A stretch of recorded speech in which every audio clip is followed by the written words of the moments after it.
राधे राधे, हरे कृष्णा। दोस्तों, आज हम आपके लिए भगवान श्री कृष्ण की लीलाओं के अंतर्गत 63वां अध्याय लेकर प्रस्तुत हैं, जिसके अंतर्गत भगवान श्री कृष्ण का बाणासुर से संग्राम का वर्णन किया गया है। जब वर्षा ऋतु के चातुर्मास व्यतीत हो गए और फिर भी अनिरुद्ध घर नहीं लौटे, तो यदु परिवार के समस्त सदस्य अत्यंत व्यग्र हो उठे। उनकी समझ में नहीं आ रहा था।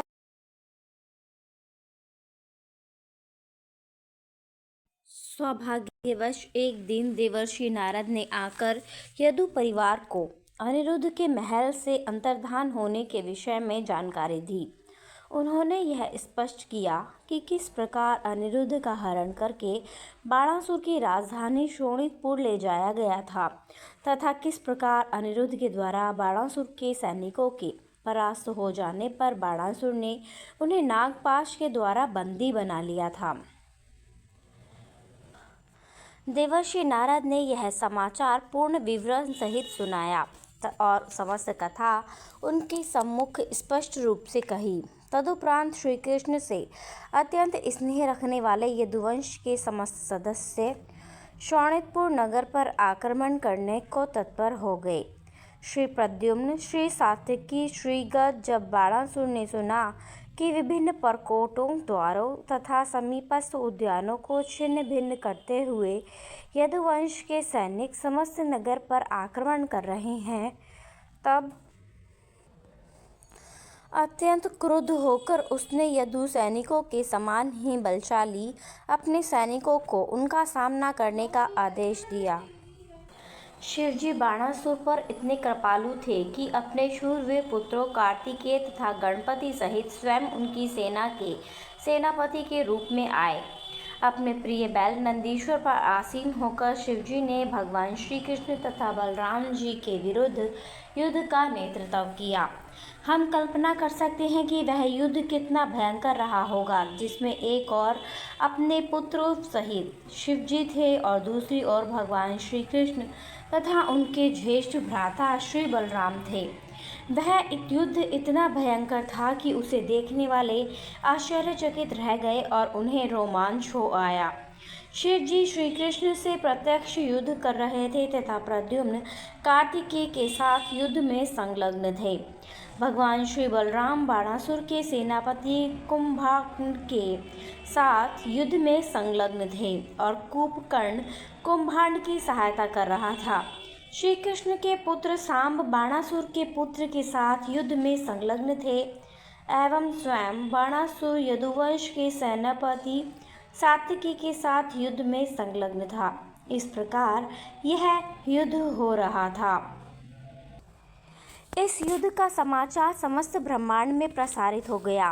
ब्रह्मा जी जैसे स्वर्गलोक के देवता, महान ऋषि मुनि, सिद्ध, चारण व गंधर्व सभी भगवान श्री कृष्ण तथा शिवजी एवं उनके सहायकों के मध्य युद्ध देखने को उत्सुक थे।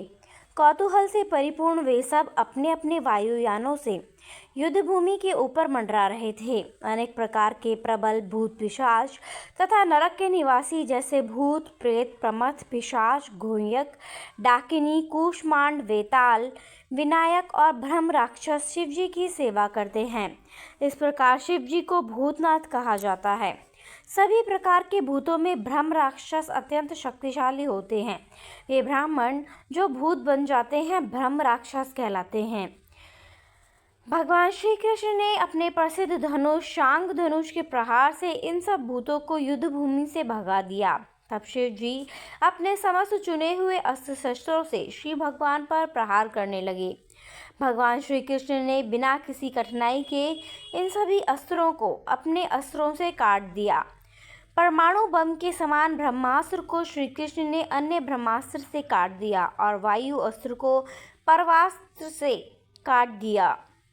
जब श्री कृष्ण ने अंधड़ लाने वाला अस्त्र चलाया तो भगवान श्री कृष्ण ने उसके श्री सांब, श्री सारण, श्री नंद, श्री उपनंद और श्री भद्र सहित परिवार के लगभग सभी नेता संयुक्त हो गए और उन्होंने व्यूह रचना करके 18 अक्षौहिणी सेना एकत्र की।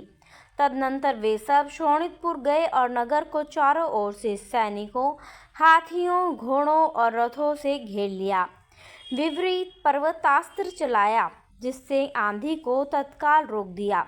उसी तरह जब शिवजी ने प्रलयंकारी अग्निवस्त्र चलाया तो श्री कृष्ण ने उसे घनघोर वर्षा से काट दिया। अंत में जब शिवजी ने पाशुपत अस्त्र नामक अपना व्यक्तिगत अस्त्र चलाया, तब श्री कृष्ण ने तत्काल उसे नारायण अस्त्र से काट दिया। तब भगवान श्री कृष्ण से युद्ध करने में शिवजी अत्यंत उत्तेजित हो उठे। श्री कृष्ण ने इस अवसर का लाभ उठाते हुए जमभाई का अस्त्र चलाया। इस अस्त्र के चलाने पर शत्रु पक्ष भ्रमित हो जाता है, युद्ध बंद कर देता है और जमभाई लेने लगता है। इस अस्त्र के परिणाम स्वरूप शिव जी इतने थकित हो गए कि उन्होंने युद्ध करना अस्वीकार कर दिया और वे जमभाई लेने लगे। अब श्री कृष्ण को शिव जी के आक्रमण से हटाकर अपना ध्यान बाणासुर के प्रयास पर केंद्रित करने का अवसर प्राप्त हुआ। वे बाणासुर के सैनिकों को कटार और गदा से वध करने लगे। इसी मध्य भगवान श्री कृष्ण के पुत्र प्रद्युम्न देवताओं के सेनापति कार्तिकेय से घोर युद्ध कर रहे थे। कार्तिकेय घायल थे और उनके शरीर से रक्त धारा प्रवाहित हो रही थी। इस दशा में और अधिक युद्ध न करने याद कार्तिकेय अपने वाहन मयूर पर सवार होकर युद्ध भूमि से चले गए। इसी तरह भगवान श्री बलराम बाणासुर के सेनापति कुंभांड पर अपनी गदा का प्रहार करके उसे त्रस्त कर रहे थे। कुंभकर्ण भी घायल था और कुंभांड तथा वह दोनों रणभूमि में गिर पड़े। सेनापति कुंभांड बुरी तरह से घायल था। मार्गदर्शन न मिलने के कारण बाणासुर के सैनिक इधर उधर तितर बितर हो गए। जब बाणासुर ने देखा कि उसके सैनिक तथा सेनापति परास्त हो गए हैं तो उसका क्रोध और बढ़ गया। उसने श्री कृष्ण के सेनापति सात्विकी से युद्ध रोक देना बुद्धिमता समझी और उसके स्थान पर उसने प्रत्यक्ष रूप से भगवान श्री कृष्ण पर आक्रमण कर दिया। अब बाणासुर को अपने 1000 हाथों का उपयोग करने का अवसर प्राप्त हुआ था। एक साथ 500 धनुषों तथा 2000 बाणों का प्रयोग करते हुए वह श्री कृष्ण की ओर दौड़ा। श्री कृष्ण ने तत्काल बिना किसी कठिनाई के बाणासुर के प्रत्येक धनुष के 2-2 टुकड़े कर दिए और उसे आगे बढ़ने से रोकने के लिए उसके रथ के घोड़ों को धराशायी कर दिया। तत्पश्चात रथ खंड खंड हो गया। ऐसा करने के पश्चात श्री कृष्ण ने अपना पांचजन्य शंख बजाया। बाणासुर कोटरा नामक एक देवी की उपासना करता था और उससे उसका माता तथा पुत्र की भांति संबंध था। माता कोटरा बाणासुर के प्राणों पर संकट देखकर विचलित हो गई, अतः वह वहां प्रकट हुई। वह बिखरे हुए बालों और निर्वस्त्र देह में श्री कृष्ण के सम्मुख खड़ी हुई। इस निर्वस्त्र स्त्री को देखना श्री कृष्ण को उचिकर नहीं लगा, अतः उसे देखने से बचने के लिए श्री कृष्ण ने मुख घुमा लिया। श्री कृष्ण से आक्रमण से बचने का यह अवसर प्राप्त होने पर बाणासुर रणभूमि से पलायन कर गया।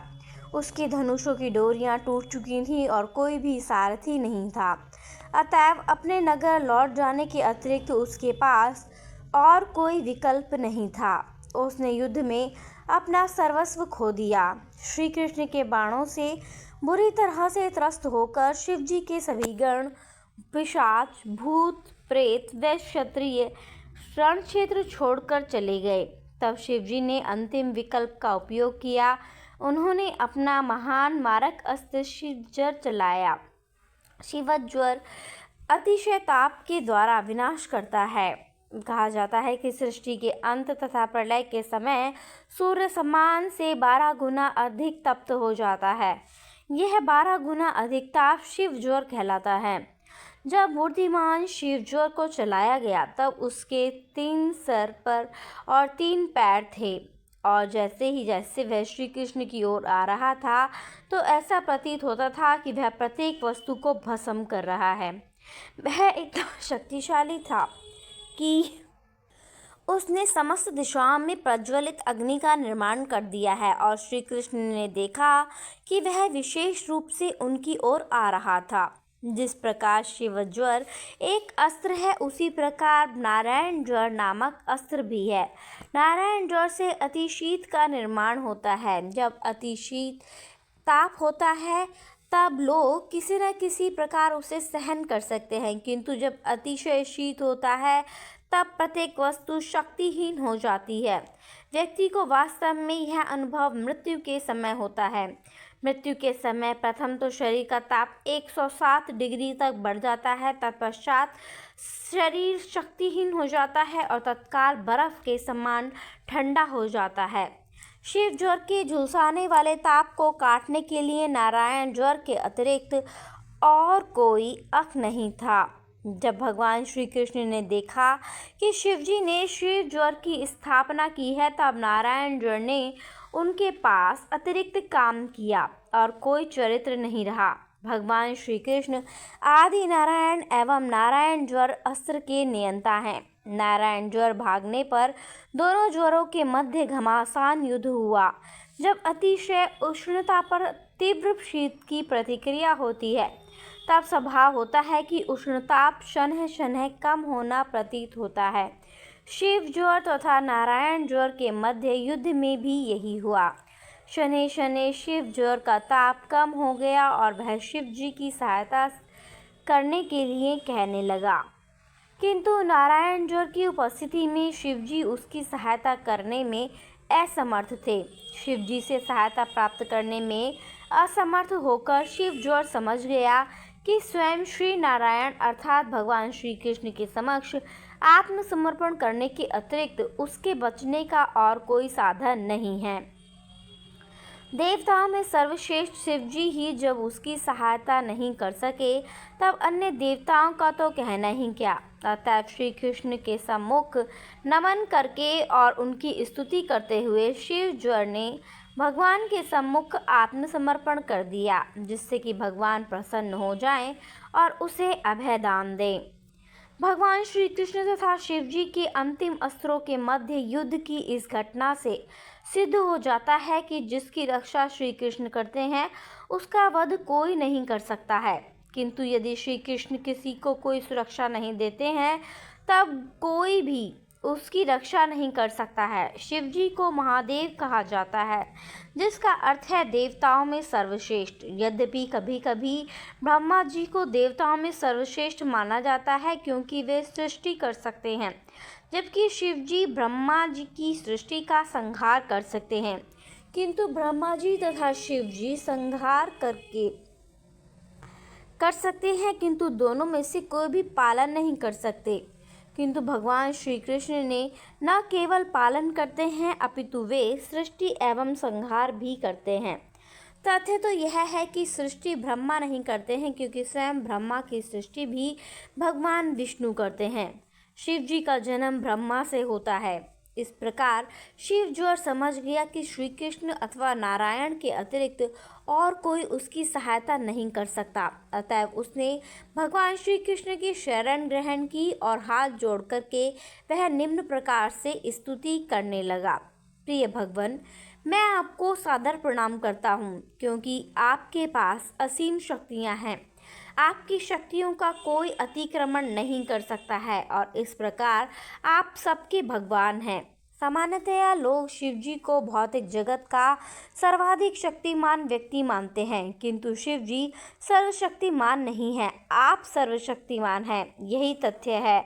आप आदि चेतना अथवा ज्ञान हैं। ज्ञान अथवा चेतना के बिना कुछ भी शक्तिमान नहीं हो सकता है। कोई भौतिक वस्तु अत्यंत शक्तिशाली हो सकती है, किंतु ज्ञान अथवा चेतना के स्पर्श के बिना वह कार्य नहीं कर सकती है। कोई भौतिक यंत्र अत्यंत विशाल तथा अद्भुत हो सकता है, किंतु किसी चेतना ज्ञानयुक्त व्यक्ति के स्पर्श के बिना भौतिक यंत्र बेकार होता है। प्रिय भगवान, आप पूर्ण ज्ञान है और आपके व्यक्तित्व में भौतिक दूषण का लेश मात्र भी नहीं है। समस्त सृष्टि का संहार करने वाली अपनी विशिष्ट शक्ति के कारण शिव जी एक अत्यंत शक्तिमान देवता हो सकते हैं। उसी भांति ब्रह्मा अत्यंत शक्तिमान हो सकते हैं क्योंकि वे समस्त ब्रह्मांड की सृष्टि कर सकते हैं, किंतु वास्तव में ब्रह्मा जी अथवा शिव जी किसी भी सृष्टि के मूल के कारण नहीं हैं। आप परम सत्य पर ब्रह्म हैं तथा आप ही मूल कारण हैं। निराकार ब्रह्म ज्योति सृष्टि का मूल कारण नहीं है, वह आपके व्यक्तित्व पर आश्रित है। जैसा कि श्रीमद् भगवद गीता में प्रमाणित किया गया है, निराकार ब्रह्म का कारण भगवान श्री कृष्ण है। ब्रह्म ज्योति की तुलना सूर्य गोलक से निकलने वाले सूर्य प्रकाश से की गई है। अतएव निराकार ब्रह्म अंतिम कारण नहीं है। प्रत्येक वस्तु का अंतिम कारण श्री कृष्ण का परम शाश्वत रूप है, किंतु श्री कृष्ण के नित्य रूप साकार ब्रह्म में कोई क्रिया प्रतिक्रिया नहीं है। अतएव हे भगवान, आपका शरीर पूर्ण रूप से शांतिपूर्ण एवं आनंदमय है। वह भौतिक दूषणों से रहित है। भौतिक शरीर में भौतिक प्रकृति के तीनों गुणों की क्रिया प्रतिक्रिया होती है। काल सर्वाधिक महत्वपूर्ण तत्व है और अन्य सब तत्वों से ऊपर है, क्योंकि काल के क्षोभ से भौतिक सृष्टि पर प्रभाव पड़ता है। इस प्रकार प्राकृतिक पदार्थों का जन्म होता है और जैसे ही पदार्थों की उत्पत्ति होती है, सकाम कर्म भी दृष्टिगोचर होते हैं। इन सकाम कर्मों के फलस्वरूप जीव को अपना आकार प्राप्त होता है। वह एक विशेष प्रकार की प्रकृति प्राप्त करता है जो एक सूक्ष्म शरीर तथा प्राणवायु, अहम, 10 इंद्रियों, मन तथा पंचभूतों से निर्मित स्थूल शरीर में निहित रहती है। तत्पश्चात ये सब इस प्रकार के शरीर की सृष्टि करते हैं, जो कि बाद में आत्मा के देहांतर के द्वारा एक के बाद एक प्राप्त विभिन्न शरीरों का मूल कारण बन जाता है। ये सारी अभिव्यक्तियाँ आपकी भौतिक शक्ति की संयुक्त क्रियाएं हैं। विभिन्न तत्वों की क्रिया प्रतिक्रिया से अप्रभावित रहने वाले आप इस बहिरंगा शक्ति के कारण हैं। आप भौतिक शक्ति के इन दबावों से ऊपर हैं और परम शांति हैं। भौतिक दूषण से मुक्ति के आप ही अंतिम आश्रय हैं। अतएव मैं अन्य समस्त आश्रयों को त्याग कर आपके चरण कमलों की शरण ग्रहण कर रहा हूँ। प्रिय भगवान, एक मानव के रूप में अभिनय करने के लिए श्री वसुदेव के पुत्र के रूप में आपका प्रकट होना आपकी पूर्ण स्वतंत्र लीलाओं में से एक है। भक्तों के लाभ तथा नास्तिकों के संहार के हेतु आप अनेक अवतारों में प्रकट होते हैं। भगवद गीता में आपने वचन दिया है कि जैसे ही प्रगतिशील जीवन प्रणाली में असामंजस्य होता है, वैसे ही आप प्रकट होते हैं। इस वचन को पूर्ण करने के लिए ही ऐसे समस्त अवतार होते हैं। जब अनियमित विधानों के कारण अव्यवस्था फैलती है, तब हे भगवान, आप अपनी अंतरंगा शक्ति के द्वारा प्रकट होते हैं। आपका मुख्य कार्य देवताओं तथा आध्यात्मिक रुचि वाले मानवों की रक्षा एवं पालन तथा भौतिक व्यवस्था के स्तर को बनाए रखना है। इस प्रकार की व्यवस्था को बनाए रखने के साथ साथ दुष्टों एवं असुरों के प्रति आपकी हिंसा पूर्ण रूप से उपयुक्त है। आपने अभी पहली बार अवतार नहीं लिया है। हमें यह समझना चाहिए कि आपने ऐसा अनेकानेक बार पहले भी किया है। प्रिय भगवान, मैं यह निवेदन करना चाहता हूँ कि आपके द्वारा छोड़े गए नारायण ज्वर से मुझे समुचित दंड मिल गया है। यह वास्तव में अत्यंत शीतल करने वाला है, किंतु साथ साथ यह हम सब के लिए अत्यंत संकटप्रद एवं असहनीय भी है। प्रिय भगवान, जब तब व्यक्ति भौतिक इच्छाओं के वशीभूत होकर तथा आपके चरण कमलों के अंतिम आश्रय से अनजान रहते हुए कृष्ण भावना अमृत को भुलाए रहता है, तब तक भौतिक शरीर वाला प्राणी प्रकृति के त्रिताप से पीड़ित रहता है। चूंकि व्यक्ति आपकी शरण ग्रहण नहीं करता है, अतः वह निरंतर कष्ट सहन करता है। शिव ज्वर की स्तुति सुनकर भगवान श्री कृष्ण ने उत्तर दिया, हे त्रिशीषधारी, मैं तुम्हारे कथन से प्रसन्न हुआ। निर्भय रहो, अब तुम्हें नारायण ज्वर से और कष्ट नहीं होगा। अब न केवल तुम नारायण ज्वर के भय से मुक्त हो, अपितु भविष्य में जो व्यक्ति शिव ज्वर तथा नारायण ज्वर के मध्य इस युद्ध का स्मरण करेगा, वह भी समस्त भय से मुक्त हो जाएगा। श्री भगवान के वचनों को सुनकर शिव ज्वर ने उनके चरण कमलों में सादर प्रणाम किया और वहां से चला गया। इसी मध्य बाणासुर ने किसी प्रकार अपनी दुर्बलताओं पर विजय करके अपनी शक्ति का पुनः संचार किया और युद्ध करने के लिए लौट आया। इस बार बाणासुर अपने सहस्रों हाथों में विभिन्न प्रकार के शस्त्रास्त्र लेकर रथारूढ़ भगवान श्री कृष्ण के सम्मुख प्रकट हुआ। बाणासुर अत्यंत अशांत था। वह भगवान श्री कृष्ण के शरीर पर अपने विभिन्न अस्त्रों की वर्षा करने लगा। जब भगवान श्री कृष्ण ने बाणासुर के अस्त्रों को अपनी ओर आते हुए देखा, जैसे छलनी में से पानी बाहर आता है, तब उन्होंने अपना तीक्ष्ण धार वाला सुदर्शन चक्र लेकर एक के बाद एक बाणासुर की 1,000 भुजाएं काटनी प्रारंभ कर दी। उन्होंने उसकी भुजाएं उसी प्रकार काट दीं जिस प्रकार तेज कैंची से कोई माली पेड़ की डालियों को काटता है। शिवजी ने देखा कि उनकी अनुपस्थिति में भी उनके भक्त बाणासुर की रक्षा नहीं हो सकती है। तब उनको सुबुद्धि आ गई और वे स्वयं भगवान श्री कृष्ण के सम्मुख आए और निम्न प्रकार से स्तुति करके उन्हें शांत करने लगे। शिवजी ने कहा, प्रिय भगवान, वैदिक स्रोतों की आप उपास्य हैं। आपको न जानने वाला निराकार ब्रह्म ज्योति को ही सर्वोच्च परम सत्य मानता है। उसे यह ज्ञात नहीं होता है कि आप अपने आध्यात्मिक तेज के पीछे अपने नित्य धाम में निवास कर रहे हैं। अतएव हे भगवान, आपको परम ब्रह्म कहा जाता है।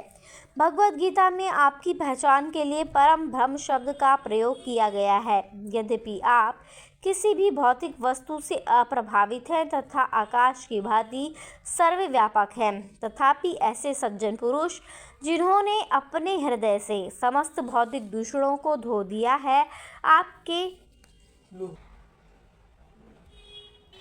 ऐसे सज्जन पुरुष जिन्होंने अपने हृदय से समस्त भौतिक दूषणों को धो दिया है, आपके दिव्य स्वरूप को पहचान सकते हैं। केवल भक्त ही आपका साक्षात्कार कर सकते हैं और कोई नहीं। आपके परम अस्तित्व से संबंधित निर्विशेषवादियों की धारणा के अनुसार आकाश आपकी नाभि के समान है, अग्नि आपका मुख है और जल आपका वीर्य है। स्वर्गलोक आपका शीश, समस्त दिशाएं आपके कान हैं, उर्वी लोग आपके चरण कमल है, चंद्रमा आपका मन है और सूर्य आपका नेत्र है।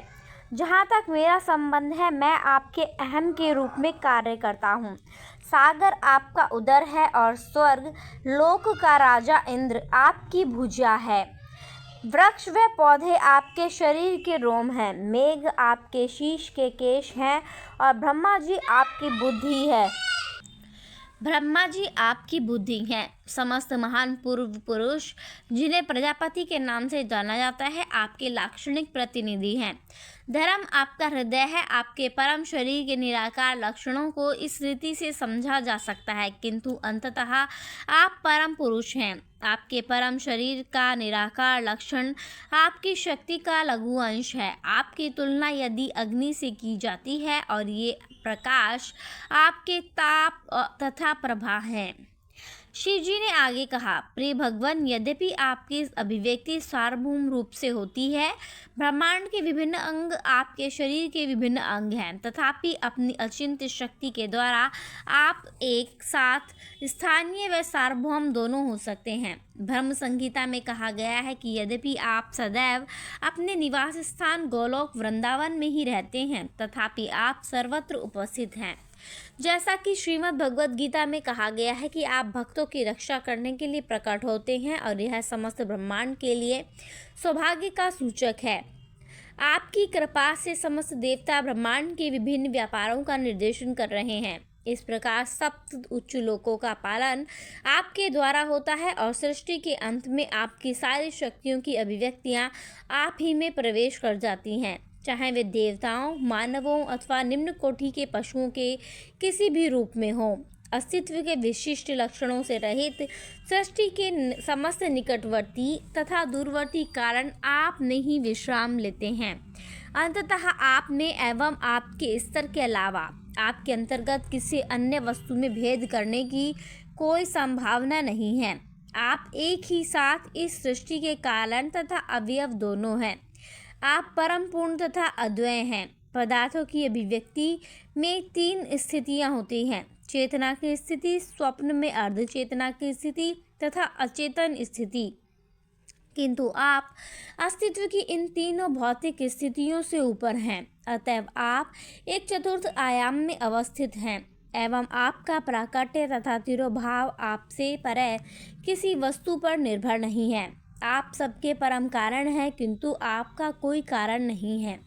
हे भगवान, आपकी स्थिति दिव्य है, तथापि आप स्वयं अपना प्राकट्य व तिरोभाव करते हैं।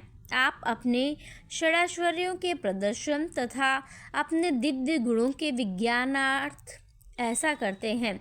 अपने व्यक्तिगत प्रकाश के द्वारा आप मत्स्य, कच्छप, वराह, नरसिंह, केशव आदि अपने विभिन्न अवतारों में प्रकट हुए हैं। अपने वियुक्त प्रकाश के द्वारा आप विभिन्न जीवों के रूप में प्रकट हैं।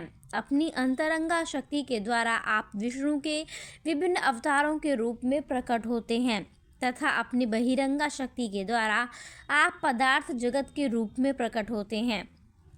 सामान्य मानव की दृष्टि में जब दिन मेघाच्छित होता है तब सूर्य आच्छादित प्रतीत होता है, किंतु तथ्य यह है कि सूर्य बादलों का निर्माण करता है। अतएव यदि संपूर्ण आकाश घटाओं से पूर्ण हो तब भी सूर्य वास्तव में कभी भी आच्छादित नहीं हो सकता है। इसी भांति मानवों का अल्पबुद्धि वर्ग दावा करता है कि ईश्वर नहीं है, किंतु जब विभिन्न जीवों का प्राकट्य एवं उनके कार्यकलाप दिखाई पड़ते हैं तब ज्ञानी जन प्रत्येक अणु में आपकी उपस्थिति देखते हैं। आपकी बहिरंगा एवं तटस्थ शक्ति के माध्यम से वे अणु में आपका दर्शन करते हैं। अत्यंत ज्ञानी भक्तों को आपके असीम कार्यकलापों का अनुभव होता है। आपकी बहिरंगा शक्ति के प्रभाव से भ्रमित व्यक्ति इस भौतिक जगत से अपना तादात्म्य स्थापित कर लेते हैं। उनको समाज, मैत्री व प्रेम से मोह हो जाता है। इस प्रकार वे भौतिक जगत के त्रितापों को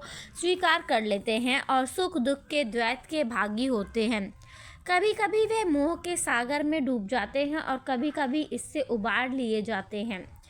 प्रिय भगवान, केवल आपकी दया व कृपा से ही जीव को मानव शरीर प्राप्त हो सकता है और तभी उसे भौतिक जगत की दुखपूर्ण स्थिति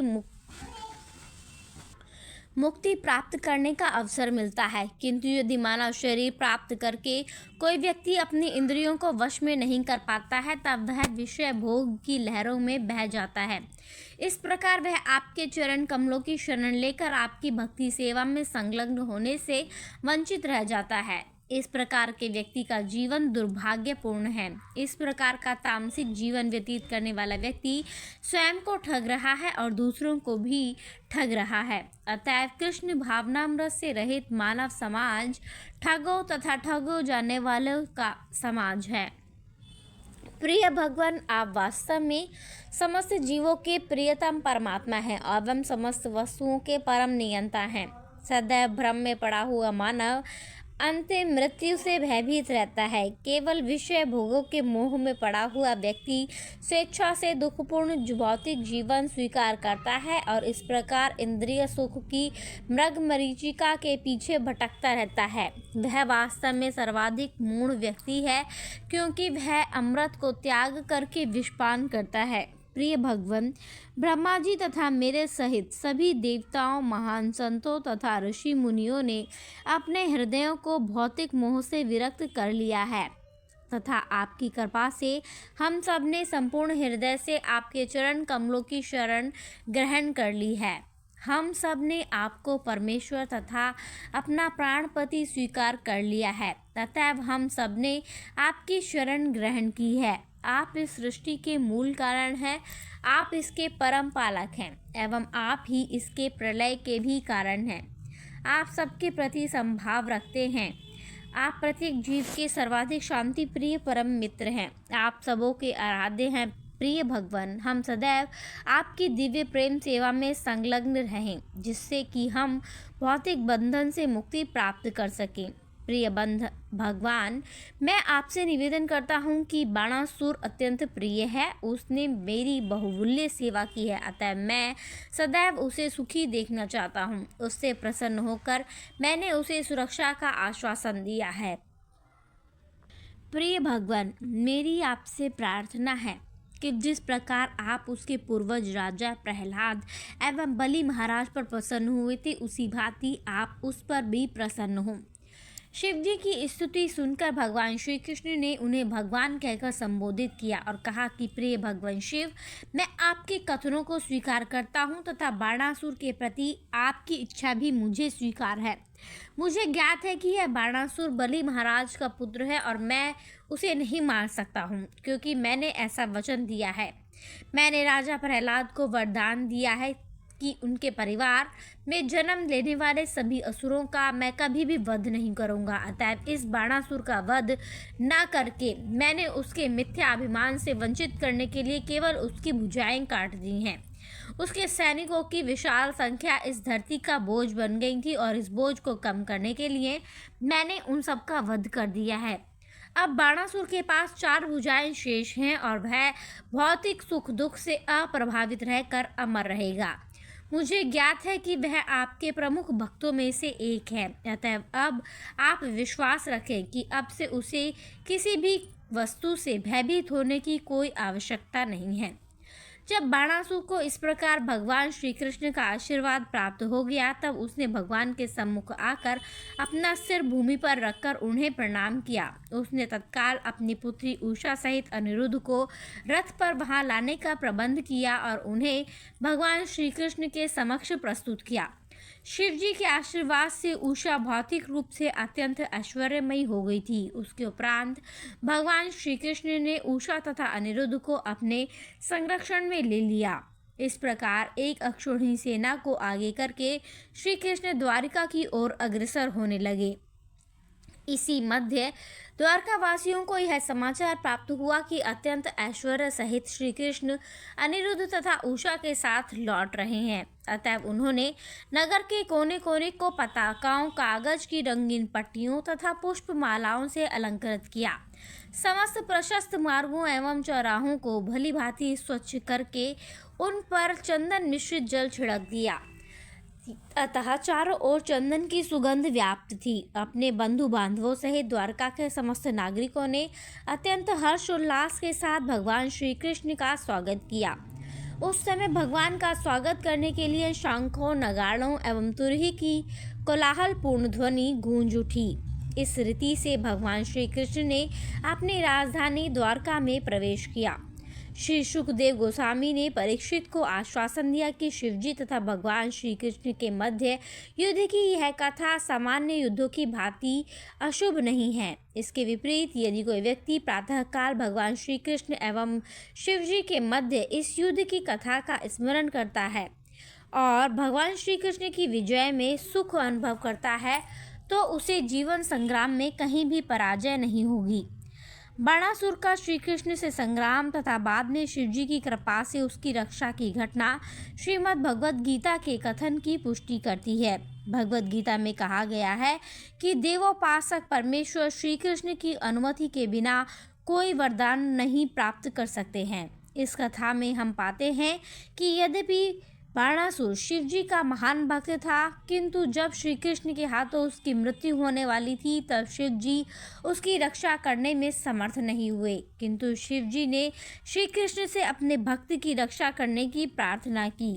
इस प्रकार भगवान ने उनकी प्रार्थना स्वीकार की। भगवान श्री कृष्ण का यही पद है। इस संबंध में भगवद गीता में प्रयुक्त शब्द है मय विहितान हितान। इसका अर्थ है कि परम भगवान की अनुमति के बिना कोई भी देवता अपने उपासकों को कोई वरदान नहीं दे सकता है। इस प्रकार लीला सर्वोच्चतम भगवान श्री कृष्ण के अंतर्गत भगवान श्री कृष्ण का बाणासुर से नामक 63वें अध्याय का भक्ति वेदांत तात्पर्य संपूर्ण हुआ। राधे राधे, हरे कृष्णा। धन्यवाद।